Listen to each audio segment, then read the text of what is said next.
আসসালামাইকুম বন্ধুরা, আশা করি সকলেই আল্লাহর রহমতে ভালো আছেন। বন্ধুরা, আজকে আমি গুরুত্বপূর্ণ একটি কবিরাজি মহা ওষুধ নিয়ে আপনাদের মাঝে হাজির হলাম। তো বন্ধুরা, আপনারা ভিডিওটির মধ্যে যে গাছটি দেখতে পাচ্ছেন, তো বন্ধুরা এই গাছটি দেখে অনেকে চিনেছেন বা যারা চেনেননি তাদের মাঝে আমি পরিচয় করে দিচ্ছি। তো বন্ধুরা, এই মহামূল্যবান ওষুধি গাছটির নাম হচ্ছে বনতুলসী। বন্ধুরা, তুলসী গাছ দুই ধরনের হয়ে থাকে, একটি হচ্ছে রাম তুলসী। তো বন্ধুরা, রাম তুলসী ব্যবহার করা হয় ঠান্ডা জ্বর এর জন্য।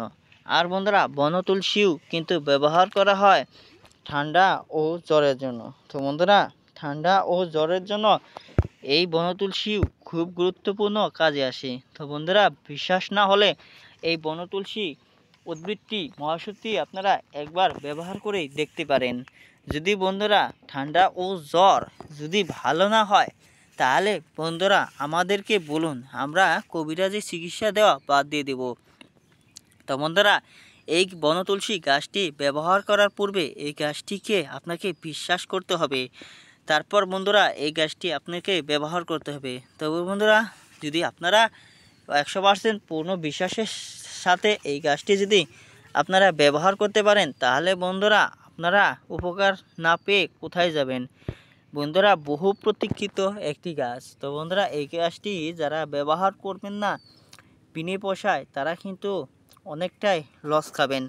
তো বন্ধুরা, বিনে পয়সায় ঘরোয়া উপায়ে ঠান্ডা ও জ্বর 7 দিনের মধ্যেই দূর করুন। তো বন্ধুরা, এই গাছটি যে কচি কচি পাতাগুলো দেখতে পাচ্ছেন, মূলত এই কচি কচি পাতায় আপনাকে সেবন করতে হবে। তো বন্ধুরা, এই কচি কচি পাতা আপনি তারপর রস করে আপনি প্রতিদিন সকালবেলা 1 চা চামচ করে, তারপর বন্ধুরা রাত্রিকালে 1 চা চামচ করে খান। তো বন্ধুরা, একটানা যদি আপনারা 7 দিন সেবন করতে পারেন, তাহলে বন্ধুরা আমি গ্যারান্টি দিয়ে বলতে পারি আপনারা কোনো না কোনো উপকার পাবেনই পাবেন।